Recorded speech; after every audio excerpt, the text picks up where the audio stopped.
Здравствуйте, во-первых. Большое спасибо, что нашли время и откликнулись на наше предложение.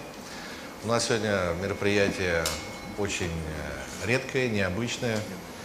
Мы послушаем лекцию автора и первооткрывателя новой хронологии Анатолия Тимофеевича Фоменко. Тема нашей лекции тоже не совсем стандартная. Мы как-то все привыкли за прошедшие годы, что чаще всего речь идет о критике традиционной истории. Реконструкция истории становится предметом рассмотрения реже, но и чаще становится объектом очень активных дискуссий, критики и скепсиса. И поэтому, мне кажется, очень интересно и очень познавательно будет сегодня услышать из уст первоисточника, какова же была ситуация в момент самого ключевого, наверное, момента в мировой истории, конец 16-го, начало 17 века, когда разрушилась Великая империя. В принципе, 20 век богат крушениями империй. По итогам Первой мировой войны прекратило свое существование 4 империи. По итогам Второй мировой войны случился распад практически всех колониальных империй, которые существовали до того момента. То есть мы наблюдали в 20 веке, 20 век стал свидетелем ликвидации и крупнейших континентальных империй, и колониальных империй.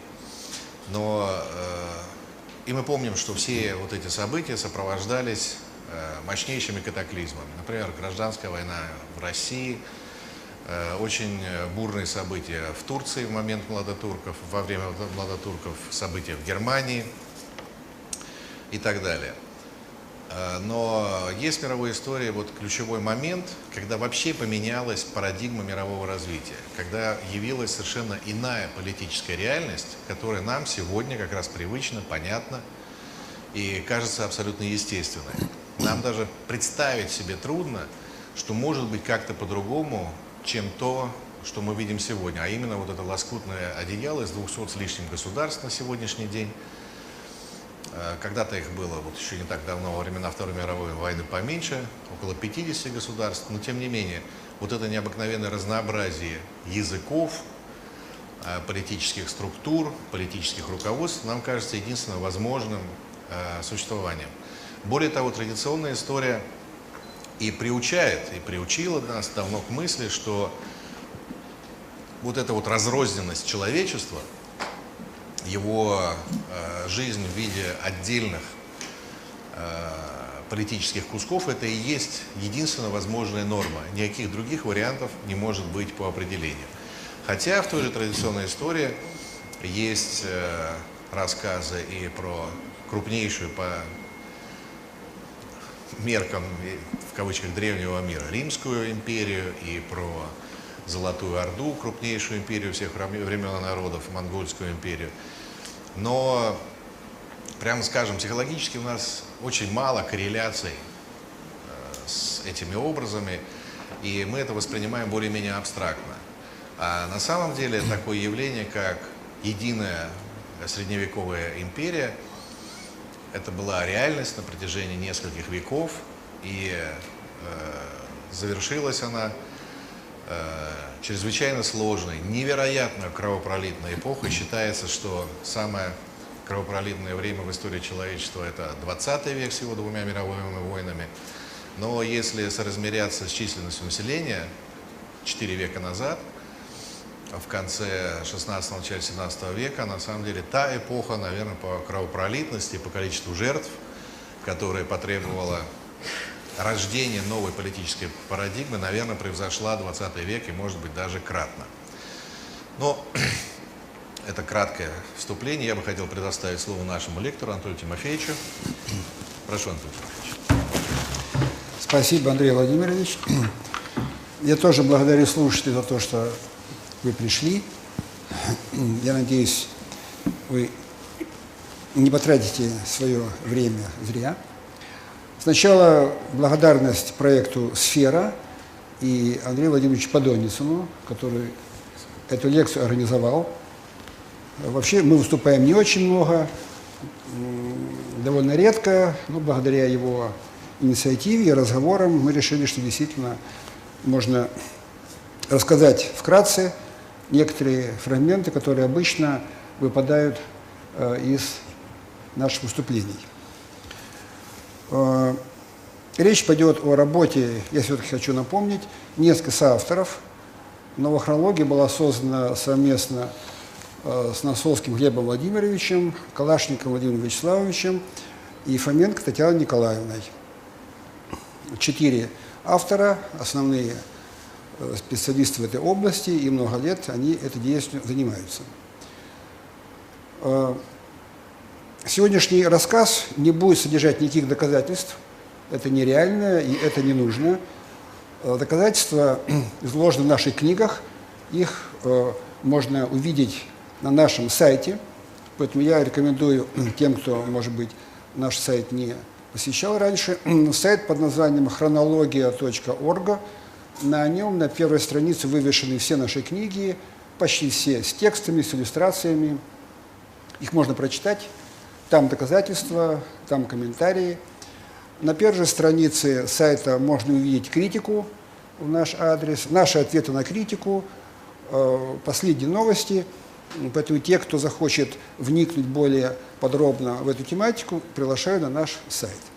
Поэтому сегодня доказательств никаких я делать не смогу, нет времени. Я расскажу в духе такого краткого учебника, который мы недавно опубликовали под названием «Как было на самом деле». Это краткий учебник, в нем рассказана наша версия, как происходила реальная древняя и средневековая история.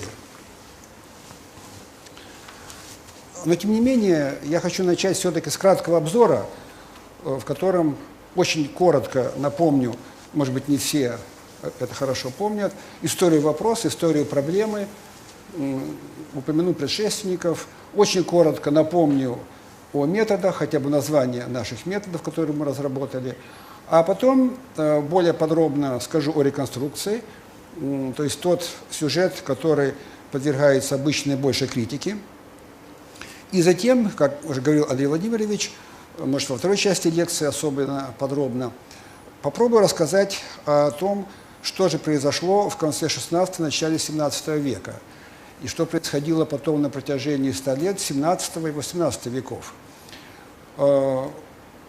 Реконструкция – это, безусловно, вещь гипотетическая, это не математика, это не теоремы. Поэтому я построю рассказ о событиях раскола империи следующим образом. Я расскажу, о чем нас заставили забыть. Как мы сегодня понимаем, 17 век – это некий слом. Предыдущая империя, о которой говорил Андрей Владимирович, которой мы считаем была открыта в наших работах, ушла со сцены, возникла новая реальность. Этот слом произошел в XVII веке. И поскольку возникло абсолютно новое мироощущение, новое представление о древности, о настоящем, то, как мы сейчас хорошо понимаем, о многом заставили забыть. Забыть людей XVIII века, XIX, тем более нас. Так вот, я расскажу несколько фрагментов, сюжетов под названием, словом, о чем нас заставили забыть. То есть то, что было, и то, о чем мы сегодня не знаем. Но сейчас давайте начнем с общего обзора. Он, я считаю, будет полезен. Я пролистаю некий набор материалов. Некоторые из них очень редкие. Начнем с рассказа о том, откуда мы знаем нашу историю. Вы видите портрет Йосифа Скаллигера, знаменитый хронолог XVI века, который вместе с Питавиусом, его учеником и коллегой, создал тот скелет, который мы сегодня знаем в нашем современном учебнике по истории. Это портрет Скаллигера. Его же портрет в ином исполнении – это гробница Скаллигеров. Это была большая семья в Вероне, большая гробница, был целый род, было очень много людей, которые оказывали из рода Скаллигеров огромное влияние на политику, на жизнь той эпохи. Это роскошная гробница, даже сегодня сохранилась в Вероне, в Италии. Питавиус, второй автор хронологии, которую мы считаем сегодня общепринятой и самой очевидной, Дионисий Питавиус. Это его книга, одна из его книг, это такое краткое изложение. А я специально принес и хочу показать вам довольно редкую вещь. Вот то, на чем основана современная версия хронологии. Вот это 3 тома книги Питавиус. Вот его труд, это оригинал в 3 томах. Потом желающие могут подойти, в руках эту книгу подержать. Это будет редкое ощущение, далеко не каждый день можно взять в руки фундамент современной истории хронологии. В 3 томах, том 1, том 2, том 3. Вот первая страница тома Питавиуса, «Доктрина темпорум». Очень фундаментальное издание, вот я сейчас ее пролистаю, чтобы было видно, какой огромный труд был положен в основу современной версии. Вот эта книга, это сотни страниц, заполнены цифрами, таблицами, расчетами равноденствий, сопоставлением различных эр, это латынь, очень мелкий шрифт, 2 колонки, и таких томов на столе лежит 3. Аналогичный том Скаллигера, я же его с собой брать не стал, вот 3 тома Питавиуса можно посмотреть. Я вот так вот его развернул, чтобы он стоял перед нами, как бы напоминая, откуда мы знаем, как мы думаем, фундамент современной истории.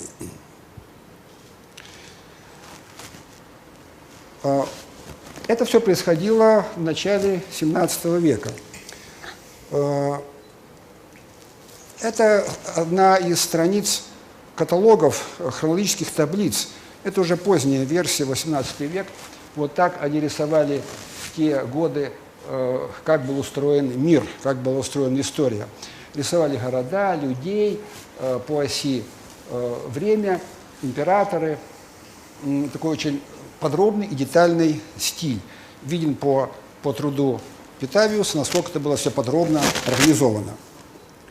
Поэтому очень трудно. Я только добавил, наверное, уважаемые друзья, давайте отдадим себе отчет в том, что если из-под здания, всего гигантского здания современной традиционной истории убрать вот эти 3 тома, плюс Скаллигера, окажется, что у этой истории нет фундамента. Она вся будет висеть в воздухе. Это очень важная психологическая деталь.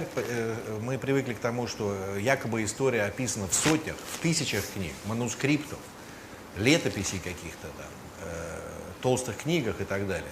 На самом деле все это немножко не так.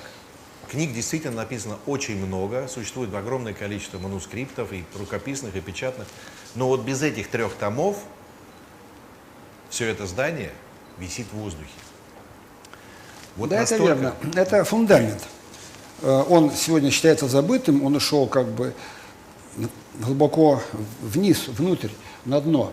Но именно вот на этих книгах и Скаллигера стоит, собственно, фундамент нашей современной версии истории.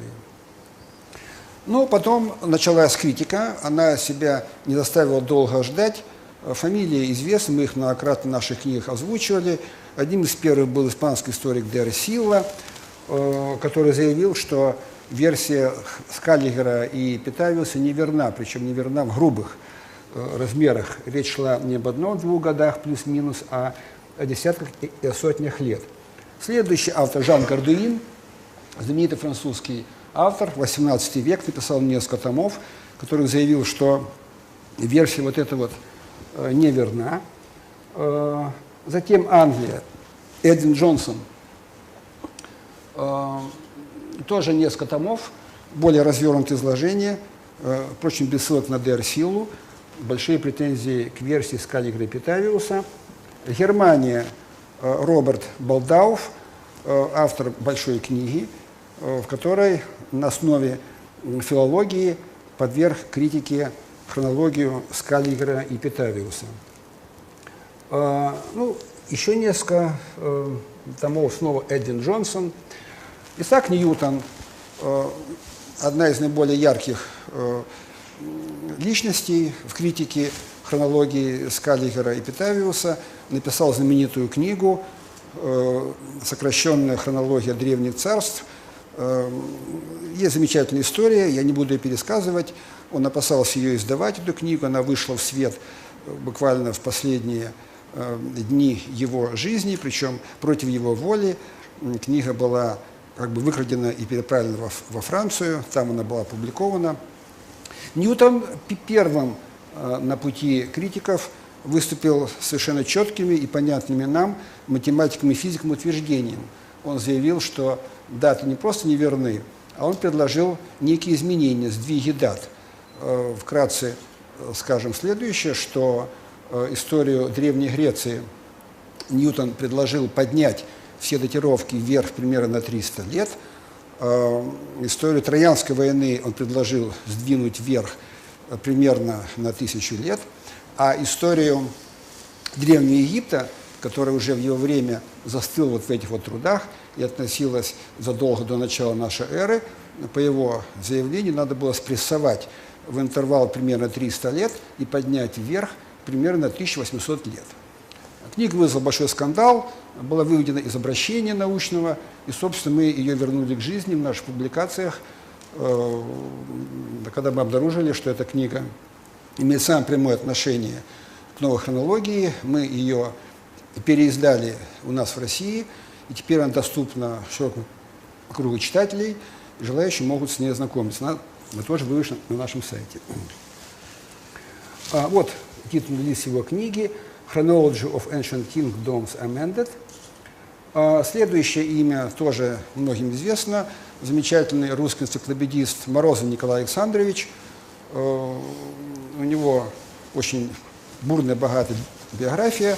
Знаменит он и для нас важен в первую очередь тем, что он автор фундаментального труда «Христос». В подлиннике название этого труда было совсем иным. «История человечества в естественно-научном освещении».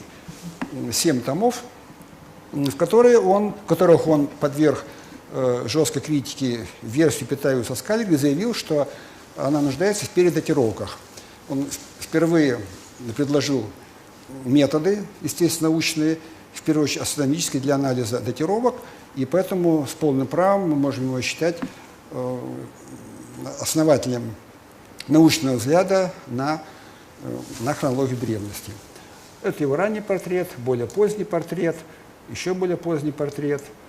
Памятник ему поселок Барок Ярославской области. Там, слава богу, сохраняется его усадьба, дом-музей, в котором хранятся его материалы, архивы. Именно оттуда нам удалось извлечь незавершенный материал 8-го тома по русской истории. Благодаря нашей инициативе он был потом издан и сегодня тоже доступен всем желающим. Это его отец, он же отец Морозова, его мама, она же его мама. Первый том, первое издание его труда «Христос». Название «Христос» было дано по инициативе издательства. Они издавали эту книгу в русле течения атеизма в те годы, заставили Морозова сменить подлинное название на более, как они считали, лучшее «Христос». Ну, теперь вернемся к Питавиусу Скаллигеру, когда возникла версия хронологии. Перед вами будет два изображения знаменитого Триденского собора, XVI век. Собор длился много лет. Люди собирались, расходились и обсуждали вопросы, имеющие прямое отношение к хронологии, к канону Библии. И именно после этого собора в обращение вошел канон Библии, который мы знаем более-менее сегодня. Впрочем, тоже это отдельный вопрос. Этот канон, который возник в XVI веке, потом перерабатывался фундаментально несколько раз. И здесь же была фиксирована хронология Скаллигера и Питавиуса. Вот одна из картин Тициана, на которой мы видим этот собор. Еще одно изображение этого собора Триденского. Здесь же обсуждались вопросы Пасхи. И с полным основанием можем считать, что именно вот этот собор официально закрепил и ввел в обращение на всех уровнях, и в школе, и в университетах средневековых, и в обществе, и в искусстве, и в культуре новую версию хронологии. Вот люди, которые это делали. Ну, буквально несколько слов о том, на чем считается сегодня базируется вера в скаллерскую хронологию. Считается, что эта версия подтверждена сегодня в нашу научную эпоху естественно-научными методами, дендрохронология, радиоуглеродный метод. Об этом мы, опять же, написали довольно большое исследование, подвергая критике эти методы. Не буду сейчас об этом говорить подробно. Покажу просто ставшую очень известной, опять же, после наших работ, карту. Это карта дендрохронологии, составленная специалистами-дендрологами, дендрохронологами. Эта карта показывает, как пытались, привязывая друг к другу спилы деревьев, сравнивая ширину колец, пытаясь сшить график дендрохронологии, пытались продлить хронологию от нашего времени вниз. Ну, здесь, на этой схеме, наше время вот, 2000 год, от него идем вниз, и люди сшивали спилы, пытаясь как можно глубже протянуть непрерывную шкалу дендрохронологии, график толщины колец от нашего времени вниз. Разные строчки – это разные породы деревьев. Хвойные, сосна, кедр, самшит, дуб. Для каждой породы строилась отдельная шкала. Была огромная работа, и она сегодня часто предъявляется как якобы фундамент современной хронологии. Это неверно. Как вы видите на этом рисунке, черные и серые прямоугольнички, черные считаются надежными, серые ненадежными. Отнюдь не являются сплошными. Вы видите, что около X-XI веков нашей эры по всем шкалам, по всем породам имеется разрыв, разрыв, и после этого снова идет что-то. На каком основании эти кусочки были положены вниз ранее X века? Это на основании хронологии Скаллигера Питавиуса. Вот на основании этих 3 томов Питавиуса и томов Скаллигера. Каждый разрыв означает, что вы можете взять этот кусок и его поднять независимо вверх. Таким образом, шкала дендрохронологии отнюдь не является непрерывной и ни в коем мере не может служить доказательством, что версия хронологии Скаллигера верна. Это такой яркий факт, который был получен специалистами без каких-то оглядок на новую хронологию. Мы его обнаружили, мы его ввели в научное обращение, и он действительно с тех пор стал таким очень неприятным сюжетом, когда историки, археологи стараются, тем не менее, обосновать современную версию хронологии. Ну, еще буквально пару слов о радиоуглеродном методе. Опять же, это отдельный сюжет, он заслуживает не одной, а нескольких лекций. Здесь мы ссылаемся на большую критику, которая имеется в адрес этого метода. Краткий вывод следующий. Я буду строить свою лекцию вот по таким принципам. Я буду сообщать краткий вывод, и потом говорить, где можно найти полное рассуждение.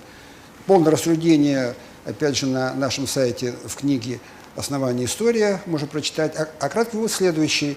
Радиоуглеродный метод, к сожалению, сегодня не может служить автономным и независимым доказательством. Его точность применительно к образцам возраста примерно 1000 лет сравнима с возрастом образца, достигает примерно 1000 же лет. Эта вещь хорошо известная. Она началась в исследованиях 60-х годов. Первым пионером был известный археолог Милойчич, который подверг жесткой критике этот метод. Ну и с тех пор ситуация только усугубляется.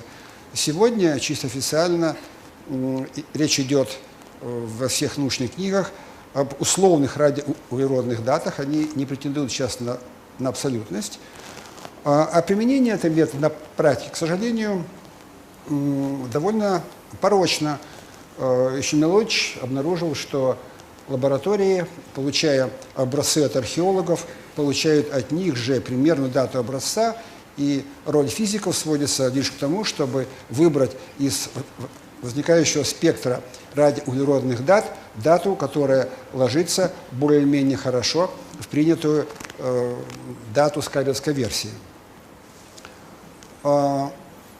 Милойчич подал в суд с требованием, чтобы радиоуглеродные лаборатории опубликовали полные сводки своих датировок, а проблема в том, что, оказывается, имеется громадный разброс в датировках. Суд выиграл, начались публикации спектра этих дат по лабораториям Кембриджа, Германии. Был большой шок, оказалось, что действительно разбросы громадные. Повторяю, для образцов возраста 1000 лет разбросы сравнимы с возрастом образца, то есть плюс-минус 1000 лет. Публикация была остановлена. А перед вами яркий пример, тоже знаменитый, Туринская плащаница. Вот она на экране. Отпечаток, как считается, тела Христа, хранится в Турине, величайшая святыня христианской церкви. Ну, как вы знаете, эта святыня, эта ткань, лен, была подвергнута датировке радиоуглеродной несколькими лабораториями, независимо друг от друга. Это яркий пример того, как надо было бы проводить радиоуглеродные датировки. Их надо проводить не так, как делается в одной лаборатории и сообщая только одну дату, удобную для археологов и историков, а сообщая весь спектр дат. Тут было несколько лабораторий, и сам предмет был чувствительным, поэтому, как известно из публикаций научных, опять же, мы их приводим в наших книгах, датировка была проведена очень тщательно, с затратой больших средств, времени и усилий. И результат оказался шокирующим, вы его знаете. Датировка плащаницы по всем 3 лабораториям ложится в интервал примерно с 12 по 14 век нашей эры. Ну, возник большой шум, датировка оспаривается. Одни говорили, что это, следовательно, фальсификат, другие говорили, что это нарисовано кем-то в средние века, третьи говорили, что плох радиоуглеродный метод, следовательно, раз он дает такой разброс. С нашей же точки зрения, в данном случае, в случае действительно тщательно исследованных образцов, получен, по-видимому, более-менее правильный результат, а именно датировка этой плащаницы, это оригинал, по нашему мнению, XII века нашей эры. Это лик человека с плащаницы. Это еще несколько вариантов фотографий.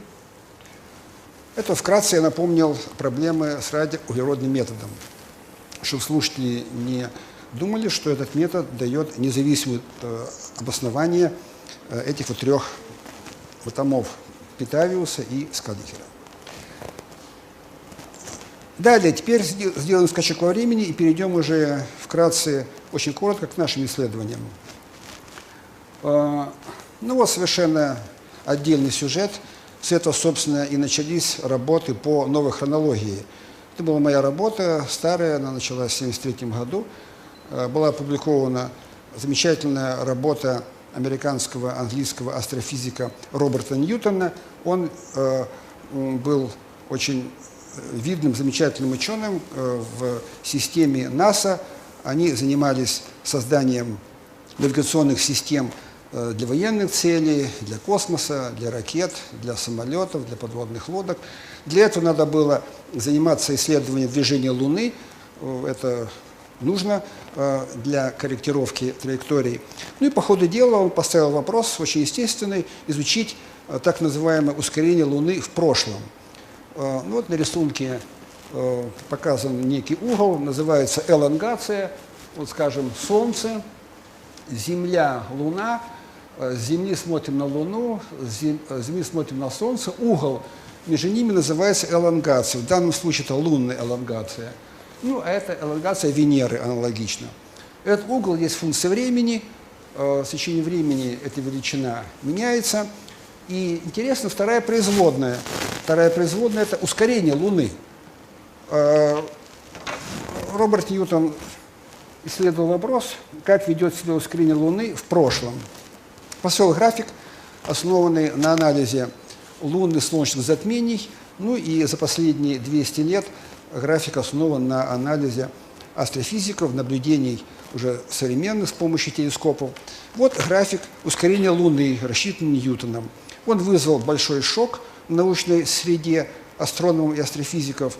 Как вы видите на графике, сегодня в наше время ускорение невелико, вот оно колеблется около этой величины, это значение незначительно, Луна как бы мало ускоряется. Около X века, чуть раньше, скачок на порядок, ну а затем такой некий хаос в данных. Скачок никоим образом не вытекает из теории гравитации Ньютона, современных представлений астрономов о поведении небесных тел. Возникла большая дискуссия, была создана большая конференция в Лондоне, которая была посвящена только этому вопросу, как объяснить скачок в ускорении Луны, обнаруженный Робертом Ньютоном. Никакому выводу специалисты не пришли, и в итоге Роберт Ньютон заявил, что, следовательно, этот скачок есть проявление загадочных сил в системе Земля-Луна, которые, как он сказал, к сожалению, неким другим способом, как вот этим, себя не проявляют. На том и порешили. Вопрос остался повисшим в воздухе. Все понимали, что загадочные силы, конечно, можно привлекать, но это объяснение не очень хорошее. И тут эта работа попала ко мне, я этим делом заинтересовался и обратил внимание на то, что в исследованиях Роберта Ньютона все сделано аккуратно, вычисления сделаны безупречно, профессионально. Одно только он не перепроверял – это датировки затмений, которые, очевидно, лежат в основе его вычислений. Вот эти вот даты, эти точки были расположены Ньютоном, естественно. Он взял таблицы по хронологии в учебниках истории, собственно, вот эти вот, опять же, 3 тома, и расставил эти значения. Но в это время я уже слышал кое-что о работах Морозова Николая Александровича, попросил его работы, и вскрылось, что Морозов с помощью метода астрономического передатировал затмения. Наиболее знаменитые и наиболее обсуждаемые, в том числе в интернете и критиками, так называемая триада Фукидида. Фукидиди в его знаменитой книге «Описание Пелопоннесской войны» есть описание 3 затмений. 2 солнечных, 1 лунное. Вот это фрагменты из текста Фукидида, 1, 2 и 3 фрагменты. Довольно подробное описание, 12 условий, которые извлекаются из текста, и датировка, которая предложена в современных учебниках по истории, впервые была сделана астрономами еще в XVII веке. Это минус 5 век нашей эры. Морозов обратил внимание, что в этом решении имеется грубая натяжка. Затмение, описанное Фукидидом как полное, предложено в этом решении как частное. Но астрономы не могли выйти за рамки дат, которые были предписаны до этого хронологии Скальгера, и поэтому включили в таблицы заведомо неверное решение с большой натяжкой.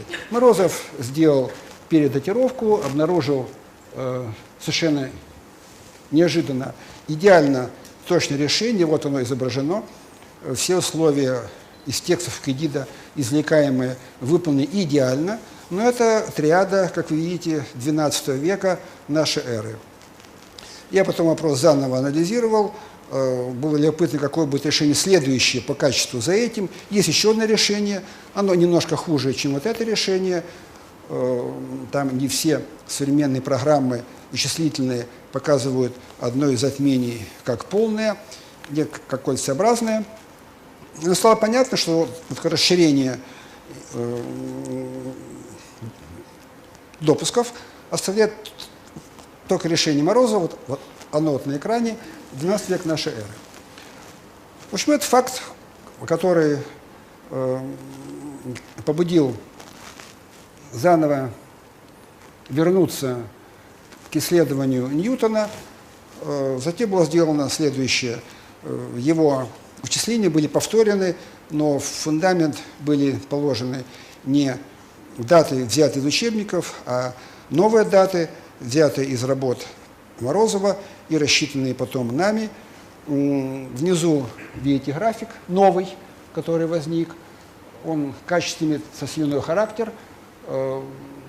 Его часть справа с X века по наше время не изменилась. Ускорение практически близко к нулю. А ранее X века начинается разброс. По-видимому, эти наблюдения очень были неточными, и никаких скачков в этом новом графике нету. Тем самым решается вполне содержательная, непростая проблема из небесной механики. Но зато возникает вопрос номер 2. Как же тогда быть с датами Скаллигера-Питагоруса, если переносы затмений вверх на большие величины, в данном случае с Фукидидом это примерно на 1800 лет, решает проблему в астрономии, но стоит вопрос о фундаменте хронологии. Вот один из сюжетов, вкратце, что происходит, когда методы астрономии применяются к старинным источникам без априорных ограничений на результаты, когда мы разрешаем поиск решений на всем интервале времени и не заставляем астрономов искать приближенные или грубые решения в те годы, в которых хотелось бы историкам, археологам видеть эти затмения. Ну, еще несколько сюжетов, как астрономия ставит вопросы применительно хронологии Питагоруса-Скаллигера. Это Египет, это уникальные и очень редкие изображения, сделанные художниками, которые шли вслед за Наполеоном в Египет, когда армия Наполеона, европейцев, вторглась в Египет и разгромила армию мамилюков в результате кровопролитной войны. Художники шли за ним и зарисовывали памятники Египта. Огромный том, очень важный, как стало понятно, не только для истории культуры, но и для новой хронологии, содержит уникальные изображения, которые эти люди видели в Египте. Это знаменитый храм Дендера, поселок, небольшой городок в Египте, на заднем плане храм. Вот он в крупном исполнении, рисунок художника Наполеона.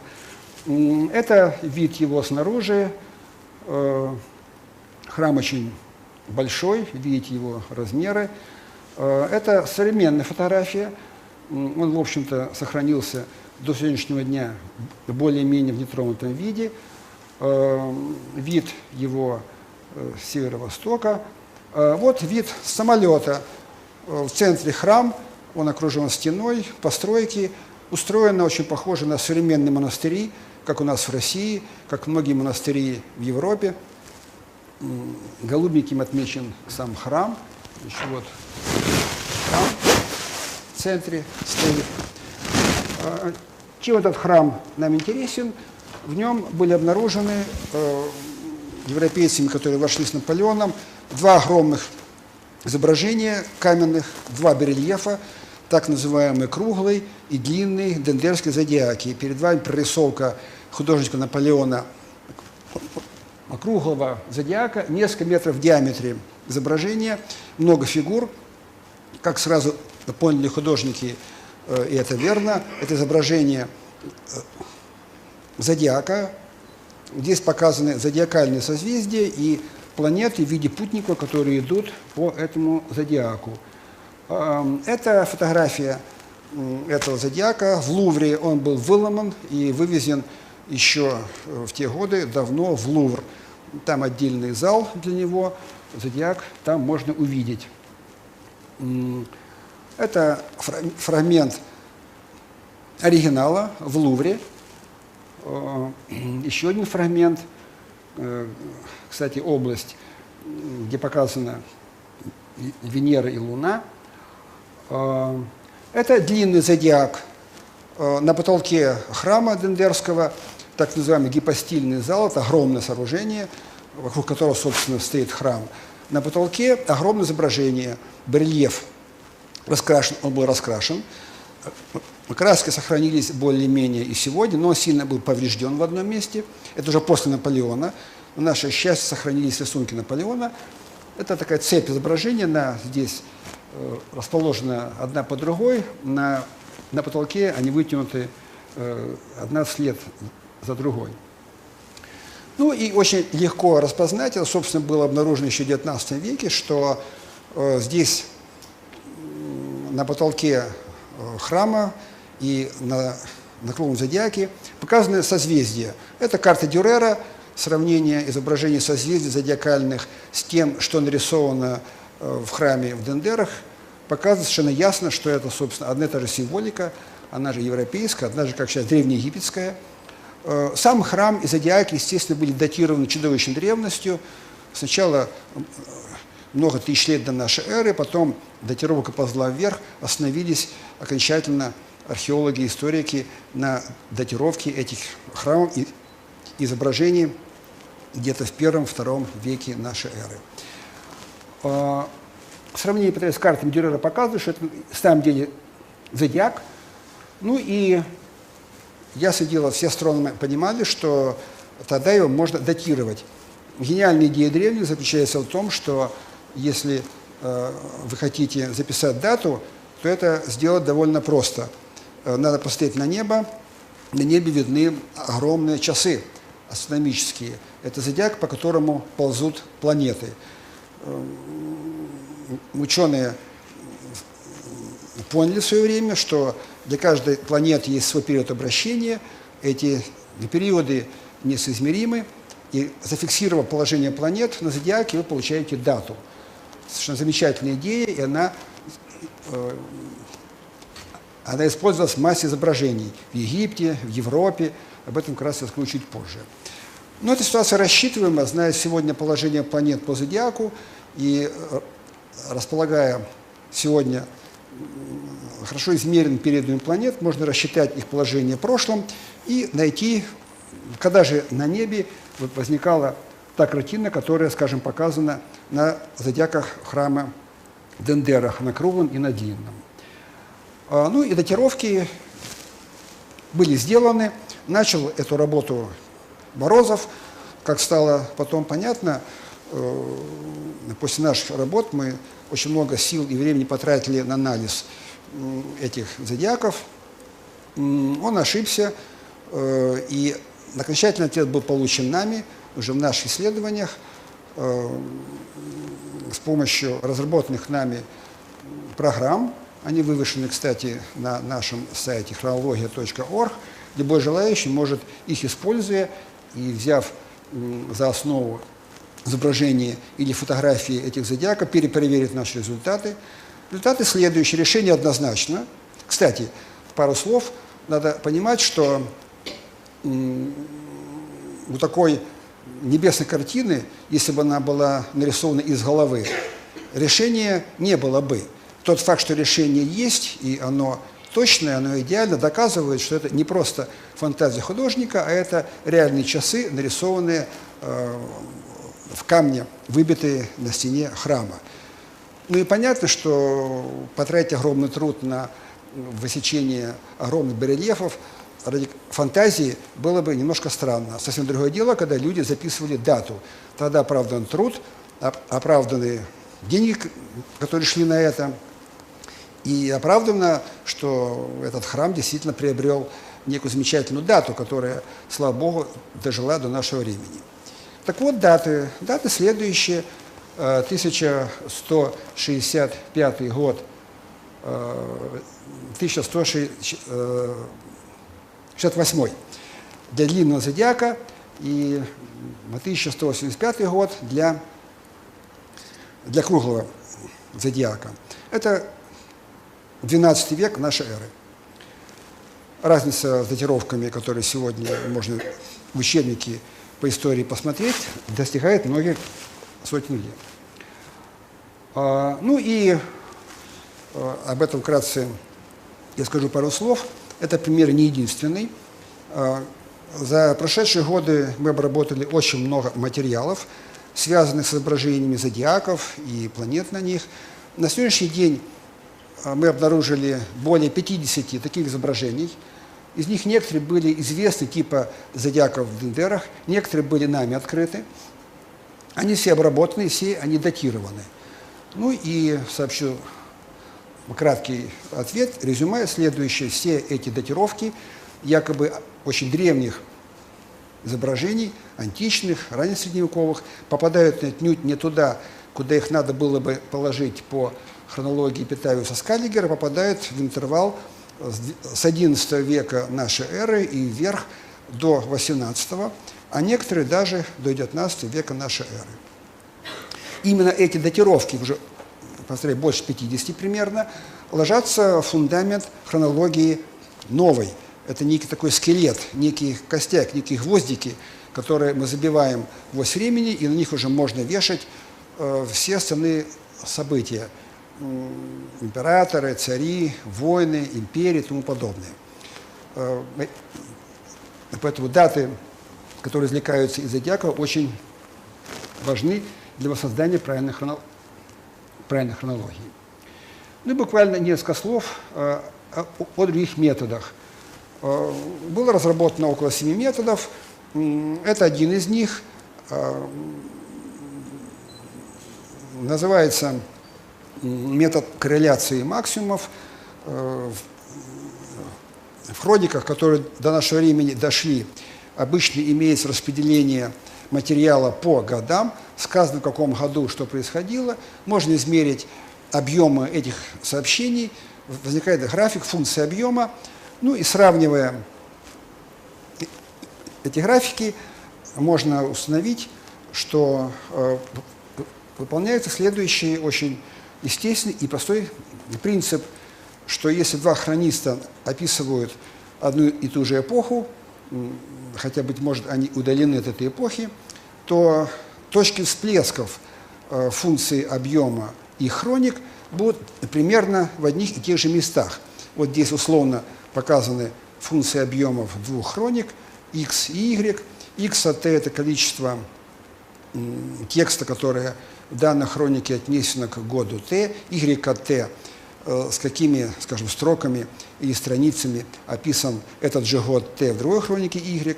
Ну и когда хроники говорят об одной эпохе, то, как мы видим, это график, конечно, теоретический, всплески происходят примерно в одни и те же эпохи.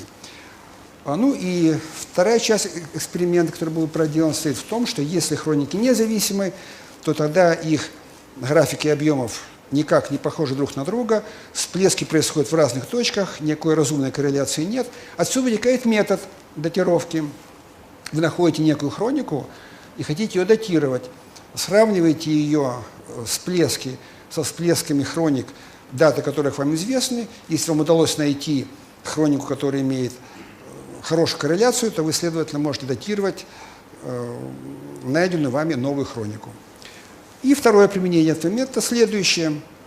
Вы можете теперь пытаться обнаруживать в современном наборе текстов, хроник, первоисточников зависимый текст, то есть говорящий об одной и той же эпохе. Вычисляете вот такие графики, сравниваете их. Если графики имеют вот такую корреляцию, то это аргумент за то, что эти хроники говорят на самом деле об одном и том же времени, то есть зависимы. Если корреляции не нашлось, то они независимы. Вот идея в двух словах одного из методов. Всего их 7, они основаны на статистике и опираются на обработку очень большого набора текстов. Ну вот я покажу несколько простых примеров. Вот русские летописи, Супрасская летопись и Никифоровская летопись. Тут ничего поразительного нет. Они говорят об одной и той же эпохе. Вот их функция объема видна. Прекрасная корреляция. Всплески происходят в одни и те же годы. Величины всплеска могут быть различными. Это зависит от того, насколько они лимитированы объем хроники. Здесь важны не величины, не абсолютные размеры максимум, то, где они расположены на оси времени. Ну, еще пример. Поиск временных лет. Здесь корреляция менее очевидна, хотя она есть. Метод статистики выявляет, что корреляция вот этих всплесков в более богатом тексте оказывается очень близка к точным всплескам вот этих текстов, которые более бедны по объему. Это, может быть, визуально не очень хорошо видно, но при обработке этого материала и подсчете коэффициентов зависимость всплывает. Тут, опять же, ничего поразительного нет, и без нас было известно, что эти хроники описывают отмеченные здесь интервалы времени с IX века по начало XII века. Еще один пример, тоже русские тексты. Двинской летописец, полная версия, его краткая версия, опять же, ничего удивительного, очень хорошая корреляция. А вот это начинаются примеры совсем другого сорта. После того, как методы были проверены на материале достоверном, в случае русской истории вот, я показал несколько примеров, всего было обработано несколько десятков. И когда было понято, что эти методы хорошо работают, и себя зарекомендовали на достоверно известном нам материале, эти же методы были применены к датировке и к обработке текстов, которые относятся к более ранним эпохам. И были обнаружены совершенно неожиданно зависимые тексты и эпохи, которые считались раньше абсолютно различными, а теперь оказываются с точки зрения статистики, вот такой эмпирики подсчета коэффициентов, оказываются близкими, зависимыми. Вот яркий пример. Тит Ливий, знаменитый античный автор, его функция объема наверху, это текст довольно бедный. И внизу текст Григоровиуса, Фердинанд, знаменитый историк XIX века, который написал многотомную историю Рима. Два автора, говорящие об истории Рима, один Ливий об античной истории, второй Григоровиус об истории средневековой, были найдены их функции объема, подсчитаны, и они были обработаны, и было сделано сравнение. Ну вот, я показываю, как эти функции себя ведут. Визуально, может быть, не очень хорошо и наглядно видно, но, как и в случае с русскими текстами, при выявлении, при слаживании графика, при выявлении точек всплеска выясняется, что на самом деле эти функции объема зависимы в такой же степени, как зависимы показанные до этого ранее примеры пар русских текстов. Еще один пример, тот же Тит Ливий, античный Рим, внизу функция объема, построенная по нескольким томам трудов Тита Ливия, вверху аналогичная функция объема, построенная для Барониуса. Это текст, говорящий о истории средневекового Рима. Ну и вот пунктирами показано то, что было выявлено при обработке, на какие локальные максимумы ложатся друг на друга при совмещении этих двух интервалов времени. Опять же, возникает странная и не очень понятная, на первый взгляд, корреляция между античными источниками и источниками средневековыми. Это такая более грубая схема. Вот еще один метод. Ну и еще один метод в качестве примера – это обработка длительности правлений в царских династиях. Аналогичная идея – поиск зависимых, независимых династий. Наиболее характерным параметром в них является длительность правлений царей, королей, императоров. Строится график, показывающий, сколько лет правили эти правители. Возникает такая гребенка, зубчатый график, и можно сравнивать эти графики довольно похожим образом, как и в случае предыдущего метода. Были обнаружены совершенно неочевидные и очень интересные параметры, которые отвечают, оказывается, за зависимость или независимость этих династий. Здесь надо сказать, что, скажем, когда идет дискуссия по поводу этого метода в интернете, в литературе, то часто предлагают для сравнения длительности правлений простые коэффициенты типа коэффициентов корреляции, которые используются на каждом шагу в теории вероятностей. На самом деле это ошибка, поскольку прежде чем что-то с чем-то сравнивать, надо обнаружить такую меру близости, такой параметр, который бы надежно различал независимые пары династий от зависимых. Ну, в чем проблема? Я приведу пример из совсем иной области. Сегодня много работ направлено на поиск так называемых авторских инвариантов. Как узнать, кто переписал чей роман, там, кто украл повесть или стихи.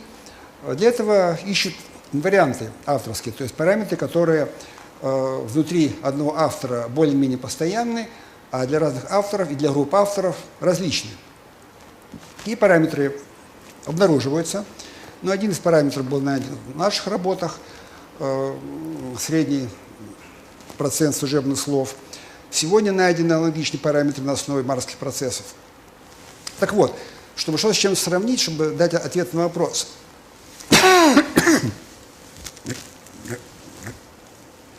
Так кто плагиатор, а кто нет?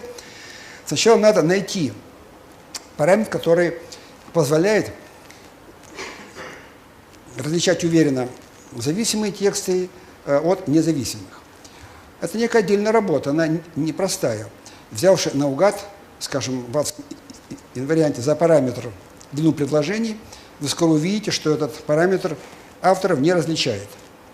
То же самое и здесь, при обработке династии. Сначала надо найти параметр, который различает уверенно зависимые и независимые пары династий.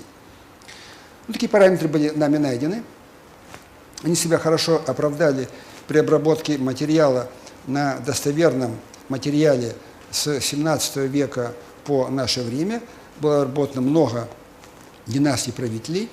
Действительно, найденные им параметры хорошо сближают заведомо зависимые пары династий и разносят друг от друга в численном изложении династии независимые.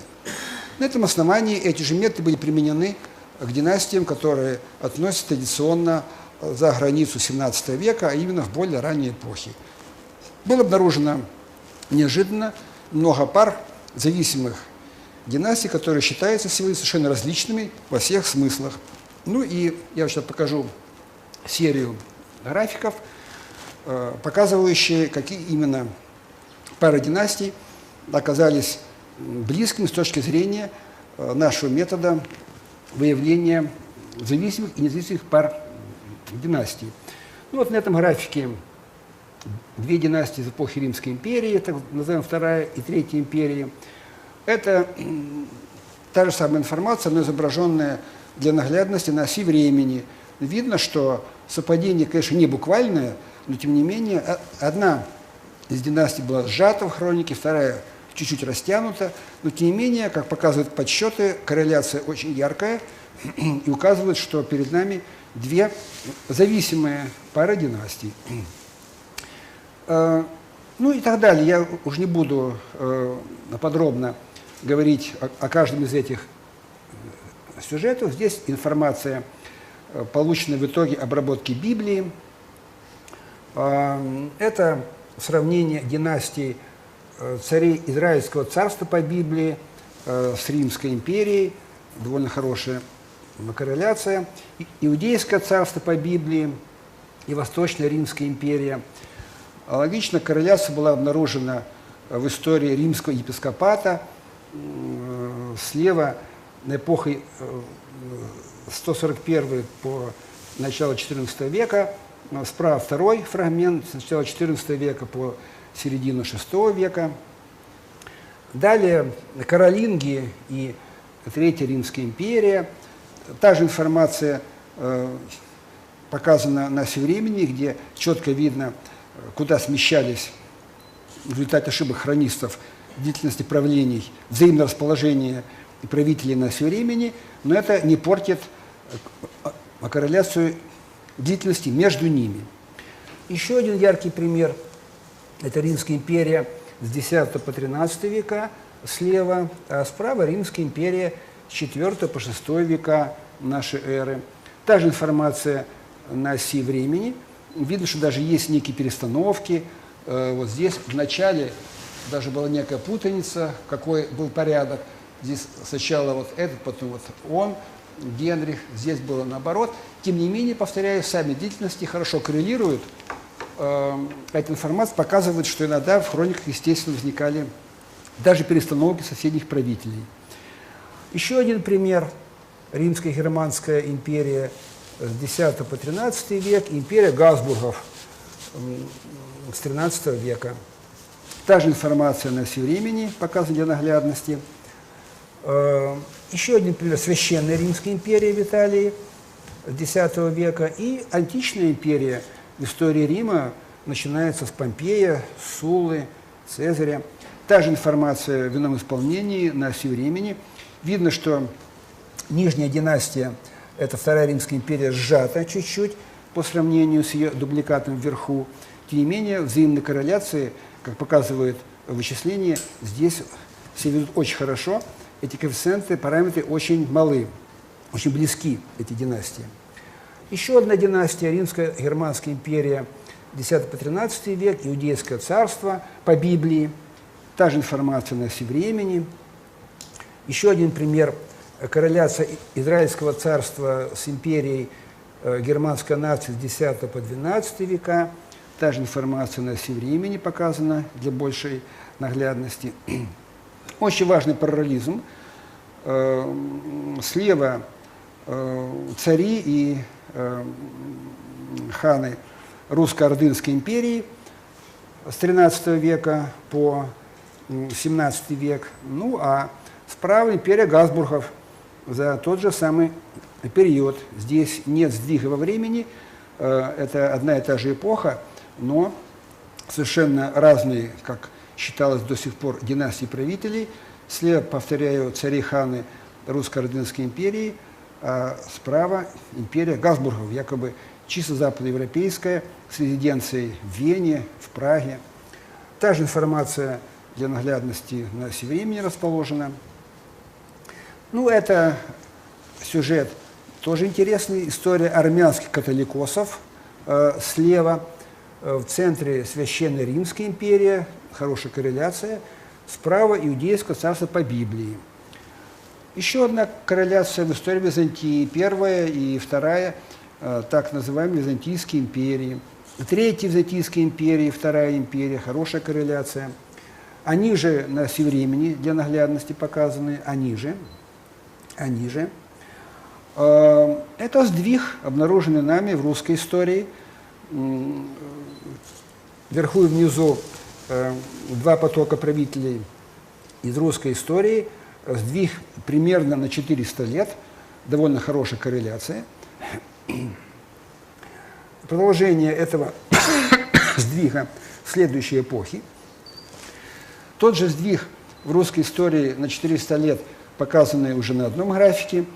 Вверху наша история XIV века с Донского по Федора Иоанновича, начало XVII века. Внизу древняя русская история, начало Святослав, вплоть до Андрея Боголюбского. Еще один параллелизм, уже имеющий отношение и к реконструкции. Отсюда извлекается много информации о том, что же происходило на самом деле. Вверху Священной Римской империи германской нации, внизу библейские царства и царский Рим, Тита Ливия. Довольно хорошая корреляция. Сдвиг здесь на 1800 лет. Между прочим, совпадает со сдвигом, который был впервые обнаружен Ньютоном из совершенно иных соображений. Да, еще пару слов по поводу истории вопроса. Перечисленные специалисты, вот Ньютон, Гардуин, Эдвин Джонсон, Морозов, по-видимому, не знали о работах предшественников. Нет ссылок, скажем, у Ньютона на работы Д'Эрсила, нет ссылок в работах Морозова на Ньютона. Эти книги выходили из научного обращения. Но потом, когда вот мы собрали вместе весь материал, стало понятно, что все эти работы шли, в общем, в одном направлении. идея была правильная. Люди хорошо понимали, что сдвиг должен происходить вверх по оси времени. И вот Ньютон обнаружил сдвиг 1800 лет, который всплыл и у нас. Он опирался на расчеты затмений. В данном случае вот мы опирались на статистику, на обработку текстов, но сдвиг тот же самый на 1800 лет вверх. Посмотрите, показывает, что работы шли в одном и том же правильном направлении. Аналогичный параллелизм в истории Греции, я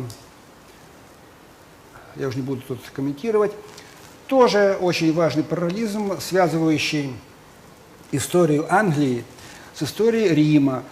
Вверху средневековый Рим, внизу история Англии. И вот длинная цепочка, накладывающая друг на друга правителей Римской империи и королей и царей, как считается, традиционной истории Англии.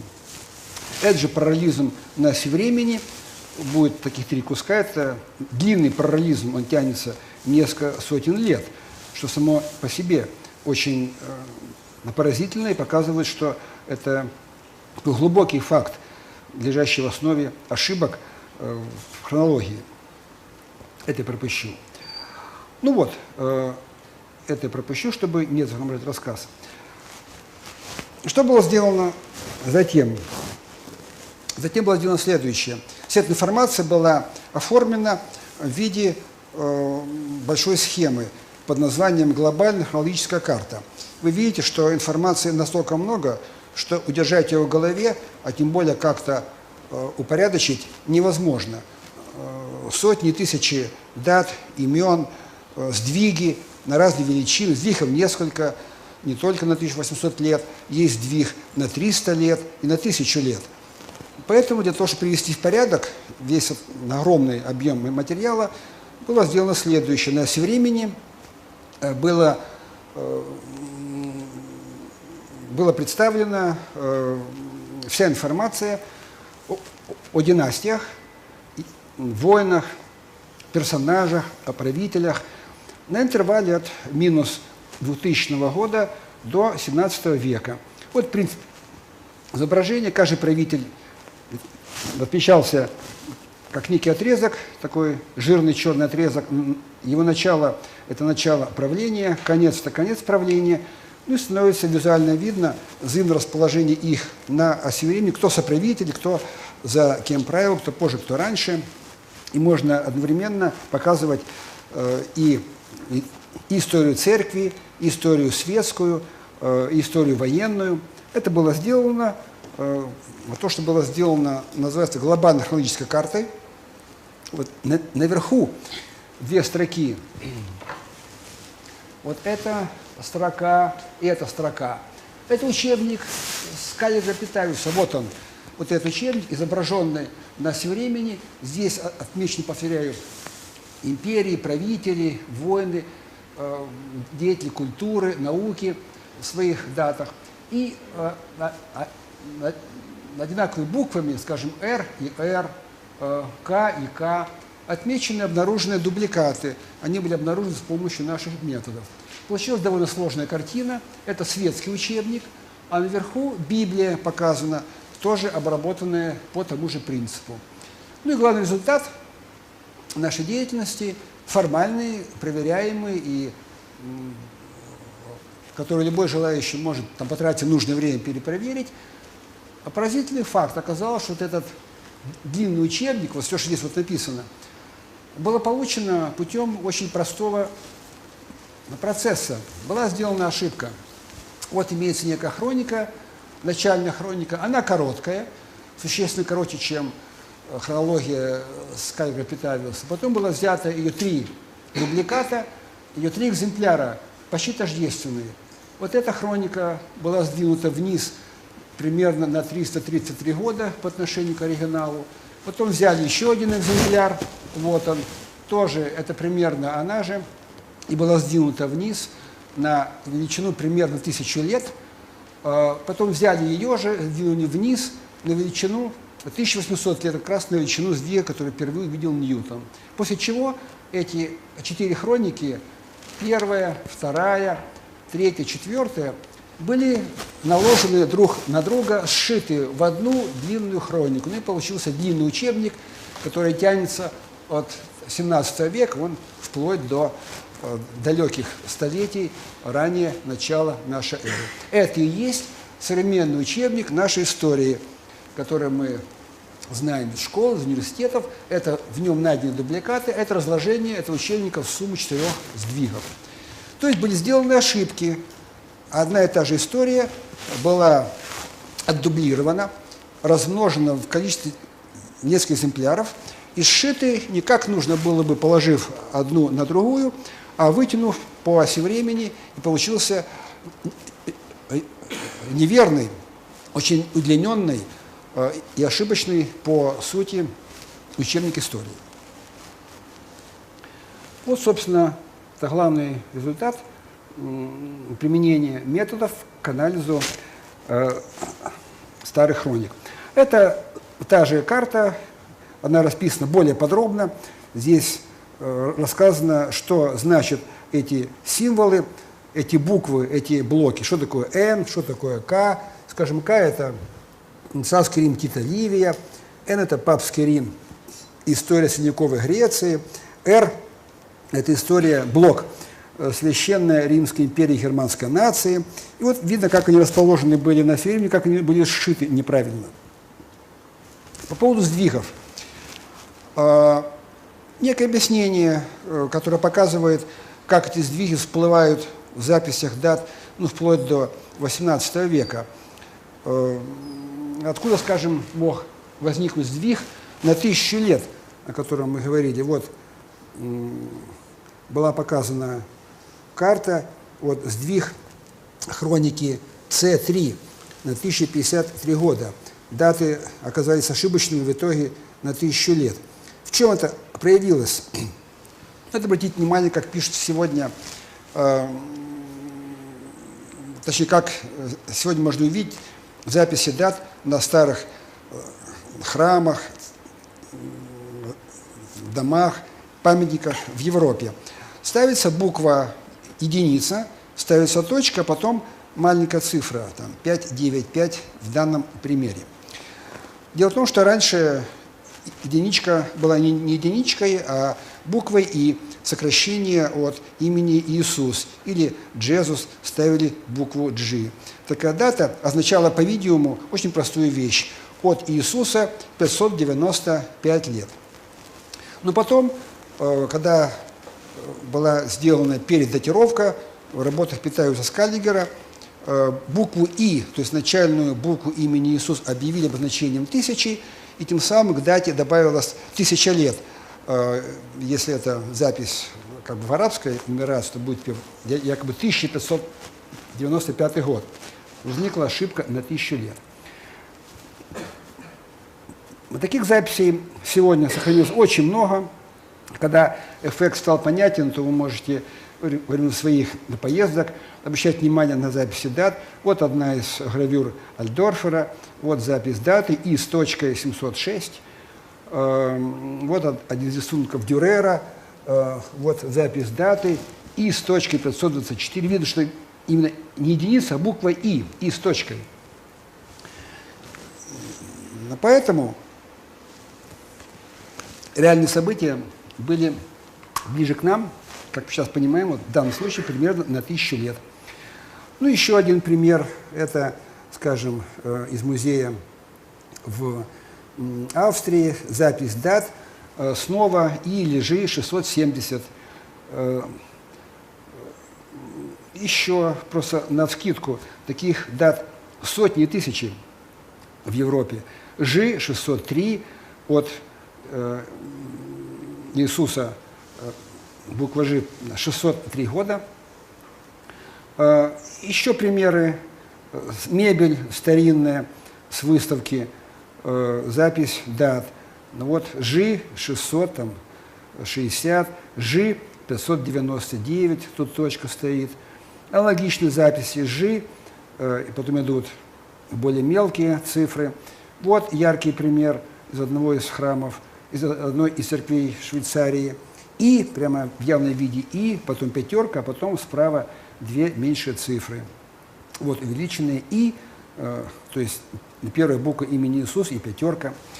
А это некий итог, показывающий, как надо производить передатировки традиционных и важных событий. Ну вот, опять же, как некое резюме, вверху традиционная дата Вифлеемской звезды считается около начала нашей эры. Вот подлинная датировка 1152 год, середина XII века. Распятие Христа 33 год считается традиционно. Подлинная датировка 1185 год. Кстати, датировка круглого зодиака, посвященного Богу Осирису, как мы сейчас понимаем, этот зодиак был сделан именно в память о распятии Христа в конце XII века нашей эры. Апокалипсис, знаменитая книга библейская. Еще Морозов обнаружил в этом тексте очень важный гороскоп, снова расположение планет по созвездиям. Это событие можно датировать, и вот результат, ответ, конец XV века. В это время был создан апокалипсис, по крайней мере, первая версия, он потом перерабатывался, но первая версия была сделана в конце XV века. Ну, аналогично сдвиг датировки для жизни Иисуса Христа из начала I века, сдвиг вверх, 1152-1185 годы. Далее вспышки звезд, уже не имеющих отношения к христианству, вспышка из II века нашей эры переезжает вот в XIII век нашей эры. Вот вкратце упомянутая мной отряда Фукидида. Это датировки традиционные, минус V век, а это датировка морозовская, XII век нашей эры. Затмение Тита Ливия, тоже пару примеров. Датировка традиционная, II век примерно до нашей эры, датировка подлинная, XI век нашей эры. Альмагест – это отдельный очень яркий сюжет. На эту тему, опять же, есть важные исследования, большая книга, написанная Носовским, Калашниковым и мною. В Альмагесте имеется знаменитый каталог звезд, около 1000 звезд. Там приведены их координаты, долготы и широты. Считается традиционно II век нашей эры при императоре Антонине Пии римском. Однако датировка этого огромного и очень важного материала с помощью собственного движения звезд дает совсем иной ответ. Вот интервал, он хотя и размыт, но заведомо не накрывает II век нашей эры, например, с 8 века нашей эры по XIV век. И многие факты были сюда включены в XV веке нашей эры. Здесь, кстати, император Пий, один из Габсбургов, после его имя. Император Пий, как идентичное имя у Антонина Пия, як в глубокой древности. Вот упомянутые мной дендеровские зодиаки, круглый и длинный. Это якобы около начала нашей эры датировка в современных учебниках, а это подлинная датировка конец XII века нашей эры. Еще два примера, тоже известные зодиаки атрибские, якобы начало нашей эры, сдвиг вверх, XIII век нашей эры. Вот что происходит, когда мы применяем материалы старых источников, независимый метод, кстати, допускающий перекрестную перепроверку. Ну вот, это как бы введение. Ну, у нас еще есть немного времени до объявленного перерыва в 2 часа 15 минут. И я продолжу примерно на 15 минут. Так, теперь я хочу перейти более конкретно к нашему главному сюжету лекции – реконструкция. Повторяю, предмет, который считается наиболее спорным, предположительным, это Так и есть. Дело в том, что когда мы сделали все то, о чем я рассказывал до сих пор, мы считали, что мы создали новую хронологию, она основана на объективных методах, допускает перепроверку. А остальное, считали мы, будут делать историки, используя наши датировки, будут пытаться разобраться, что же на самом деле написано теперь в знаменитых трудах Тита Ливия, Фукидида, Геродота и так далее. Однако такой инициативы со стороны историка не произошло. Нас стали спрашивать, хорошо, допустим, что вы правы, в своих датировках событий с помощью, например, астрономии или статистики. А как же тогда было на самом деле? Какова ваша версия событий древности? И мы занялись попыткой расставить на новой шкале времени знаменитые события древности. Вывод, который был сделан на основе карты глобальных хронологических, был следующий. Все, что мы сегодня знаем из старых источников, это события, которые происходили в реальности, они не выдуманы, это не фантазии, но происходили они не в те годы, где, как считается сегодня, и часто не в тех местах, где сегодня считается. А именно, все основные, имеющие сегодня письменные источники, описывают события не ранее, примерно X века нашей эры, то есть на интервале с X века нашей эры по 17 век нашей эры. Вот сюда укладывается не только средневековая или раннесредневековая, а также и античная история. Все события, описанные в замечательных трудах Тита Ливия, Геродота, Ксенофонта, Фукидида и так далее, это реальные события, но они происходили позже X века примерно нашей эры до 17 века нашей эры. И вот мы стали выяснять, что же можно сказать об этом более конкретно. Из наших исследований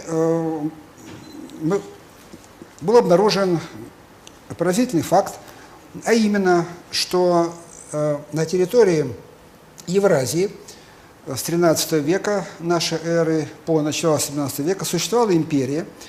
Мы ее назвали условно Ордынская империя. Она известна нам сегодня под разными названиями. Сам факт существования империи как бы новым не является. Новым является то, что ее дубликаты, как мы обнаружили, были отнесены в ранние эпохи и породили в древности фантомы, некое фантомное отражение подлинной реальности с XIII по XVII век. Империю мы знаем сегодня под разными названиями, скажем, знаменитая античная Римская империя, Юлия Цезаря, Суллы и Помпея, она же знаменитый царский Рим, Ромула и Рема, 7 царей, она же Великая Поднебесная, Китайская империя, она же знаменитый арабский халифат, еще несколько дубликатов. Она же, кстати, да, она же знаменитая Монгольская империя, которая, считается, существовала на территории Евразии несколько сотен лет. Эта империя существовала по нашей реконструкции с XIII по начало XVII века. И вот на этой карте условно показана ее метрополия. Метрополия – это Центральная Русь, условное название Русь-Орда, она же Скифия. Как обнаружилось, Царьград, знаменитый город на проливах, он же современный Стамбул, раньше назывался в старых хрониках разными именами, он же евангельский Иерусалим, он же знаменитая античная Троя или Илион, он же потом Новый Рим и Константинополь. И было несколько фем, на территории которых потом возникли современные государства, позднее Испания, Франция, Германия, Англия. Это важное изображение картина XIX века «Отдых турок на горе Бейкос», где, согласно нашим результатам, и происходили евангельские события. Гора Бейкос, она же гора Голгофа. Здесь был распят император Андроний Христос. Здесь находится, об этом чуть позже будет сказано, знаменитое святилище Юши, которое сегодня пользуется огромным уважением в Турции и вообще в Османии. А на заднем плане здесь хорошо видна вторая гора, расположена недалеко. Здесь находятся развалины селения и города внизу, а на вершине центр, метрополия этого города, большая крепость средневековая, сегодня она сильно разрушена, под названием Йорос. Как выясняется, по нашей гипотезе, именно здесь и был Иерусалим евангельский. Это гора, повторяю, город Йорос, а рядом это гора Бейкос, она же Голгофа. Это изображения, которых очень много можно увидеть сегодня на полотнах старых художников с XII по XVIII века, изображение распятия. Очень часто на заднем плане художники изображали либо большую реку, либо большой морской пролив. Но, скорее всего, на самом деле, эти художники помнили некую традицию, правильную традицию. События происходили на горе Бейкос, и рядом пролив Босфор, на обоих берегах, на которого город Иерусалим. Ну, а позднее, когда Йорос разросся, столица была перенесена на европейский берег, чуть южнее, где возник современный Стамбул чуть позже. Это уже нам знакомый зодиак Дендерский. А это фотография святилища современного, огромная могила Юши на горе Голгофа, она же гора Бейкос. Тут бывает, хотя и редко, туристические пароходики, можно туда съездить. Желающие могут там совершенно спокойно приехать через мост. Это территория примерно 17 на 3 метра, обнесена решеткой. Внутри огорожен участок земли. По нашей реконструкции это отнюдь, конечно, не могила Юши, он же Иисус Христос. Это обнесено место действия, место распятия. Не буду вникать в детали, здесь осталось много следов. Сравнение описания этой могилы с тем, что говорится в старых путешествиях XII-XIII веков, показывает, что здесь есть очень много соответствий. 2 камня, которые как положено. Это общий вид памятника на вершине горы Бейкос. Такая вот церковь-мечеть смешанного типа. Здесь обрыв, идущий в сторону Босфора. А это то, о чем сейчас мы говорили. Вот могила Юши, такая огромная, 17 на 3 метра, как бы условная могила. Она обнесена стеной, потом решетка, внутри там деревья. Это место распятия. Ну, здесь для паломников предлагают попить чаю. Здесь имеется еще источник. Очень такая спокойная атмосфера. Туристов мало. Это место не считается популярным с точки зрения туризма. Вообще, до недавнего времени вся эта территория была запрещена для посещения. Тут располагались турецкие войска.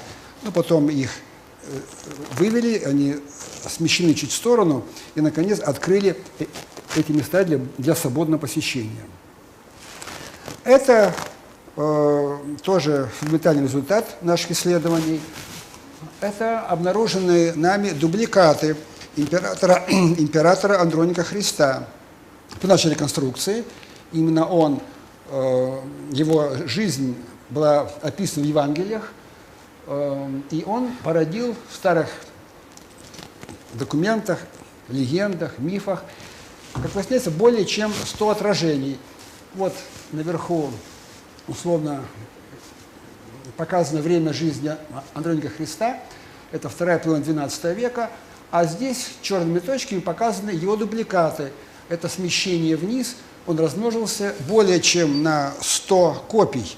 Это факт поразительный. Показаны даты, куда были ошибочно смещены сведения об этом замечательном человеке, император Андроний Христос в Византии.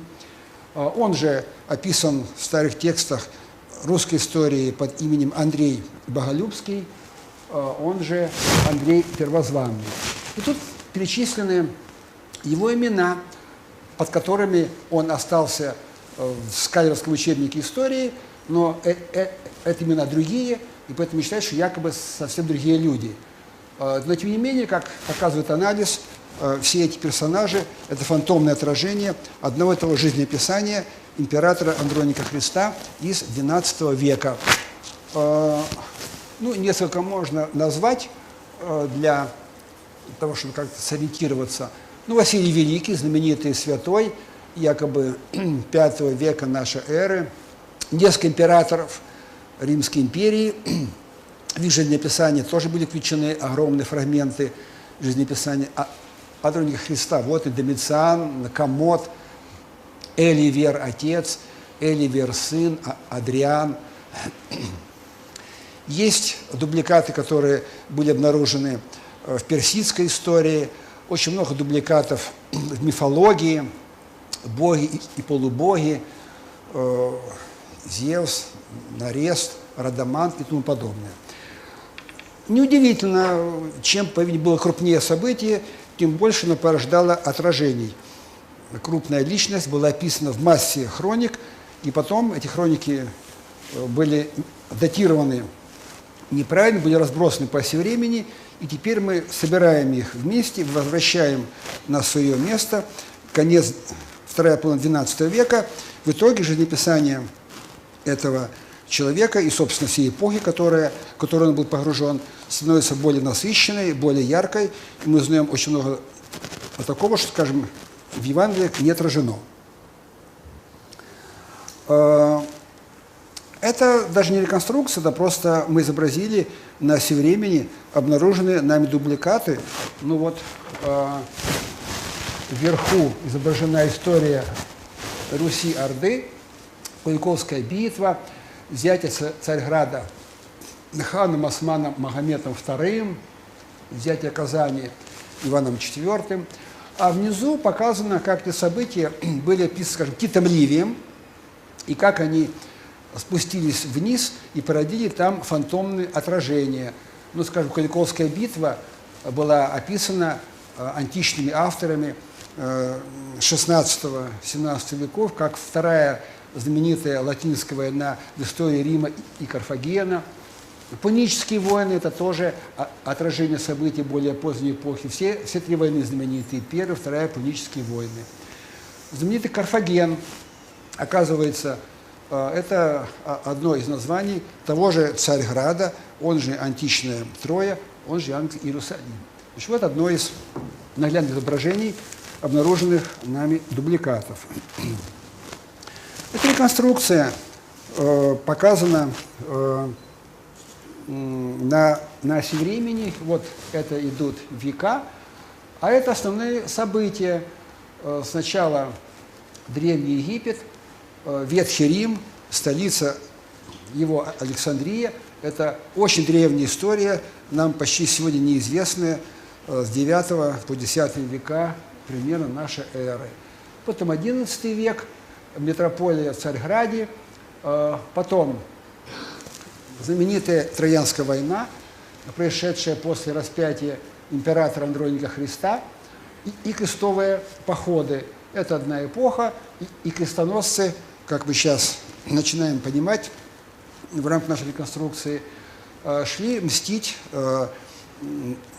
палачам Андроника Христа в Царьград, который был Иерусалимом Евангелий XII века нашей эры. Потом 13 век, возникновение Великой империи. На развалинах империи Царьграда после Троянской войны она раскололась и возродилась уже как Великая Ордынская империя в XIII веке нашей эры. Это грубая схема возникновения Ордынской империи.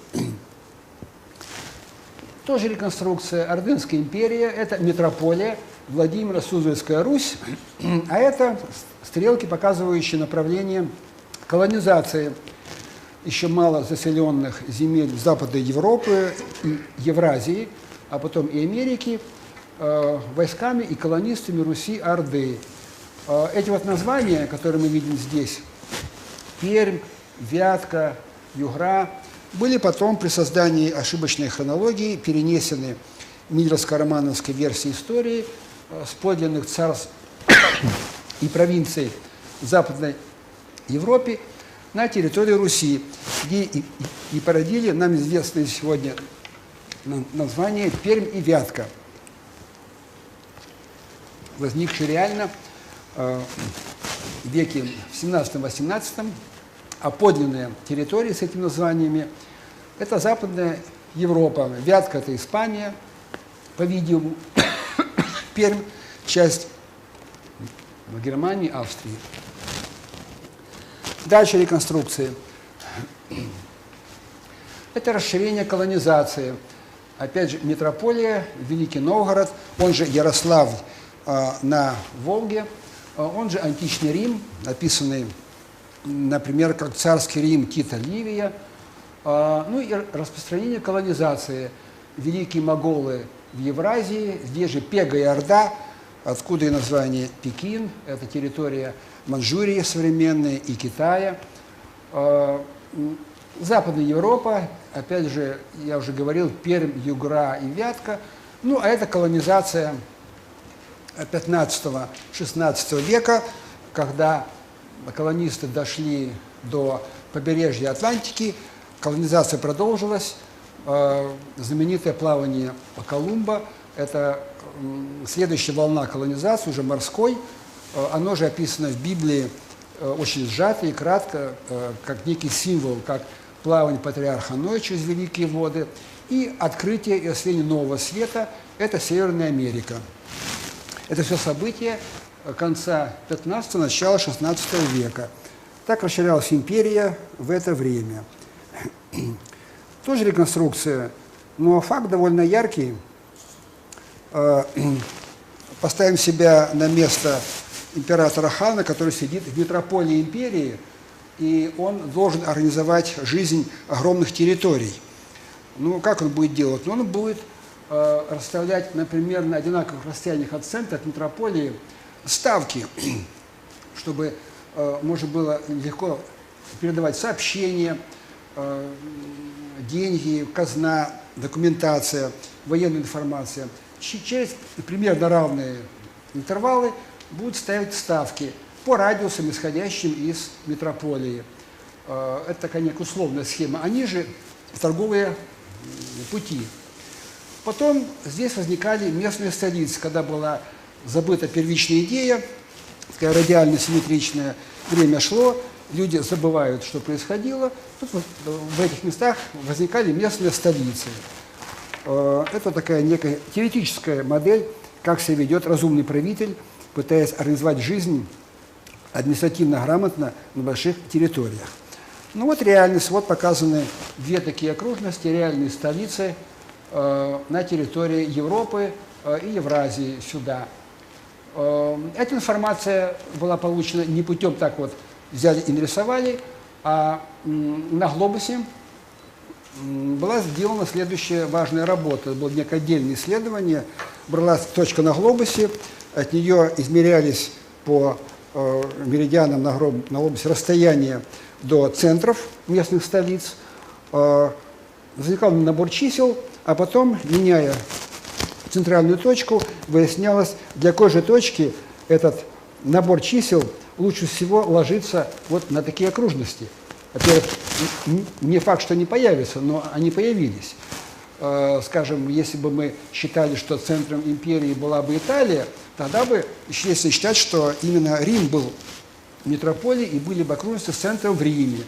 Но оказалось, подсчет показал, что в Риме такого центра не было, центр вот в городе Владимире. От него по радиусам с такими вот интервалами располагались ставки первичные.